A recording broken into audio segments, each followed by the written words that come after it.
Early in my marriage, I used to spend 30 minutes every morning in meditation. I'd say goodbye to my wife, Madonna, and I'd head off into the spare bedroom and I'd emerge 30 minutes later. Well, this was pretty hard on Madonna because she grew up in a pretty small house with her parents and 11 brothers and sisters. So for her, emotional closeness and physical closeness tended to go hand in hand. So why does he have to barricade himself in that back room? What did I do wrong? At least that's what she was thinking. But I needed the breathing room. I wasn't used to that much closeness.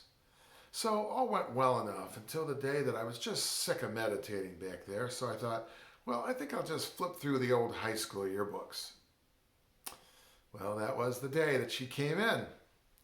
Is that what you're doing in there, looking through the yearbooks? What's so fascinating in there? Who is so fascinating in those old yearbooks? Well, that took some explaining to do. Well, that memory came back as Madonna and I continued to shelter in place here in Illinois. It's been quite a while, and even though I think some restrictions will be lifted, it's going to be a lot longer before we get back to any kind of normalcy. Well, that plays into a tendency I've always had, which is to put my life on hold until I reach some sort of perfect promised land. The problem is I never get to that promised land, and so my challenge is always to live my life right now in the present. Ryan Holiday has a great line. He says, "The obstacle is the way." So if quarantine is the obstacle to our typical way of life, how can we help that quarantine to become part of our path? Well, for today, how about this? Why don't we try explaining to our spouse what we're doing and why we're doing it?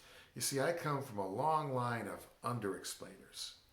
We figure that what we're doing is perfectly clear and why we're doing it. At least it's perfectly clear to us, so why should we have to explain it to anybody? I wish I'd learned sooner to say something like, "Honey, I love you, but I just need 30 minutes to myself, and then I promise I'll be back." Or these days it might be, "Hon, I know I promised to pay that bill, and I'm going to do it right after lunch," rather than keeping the other person in suspense.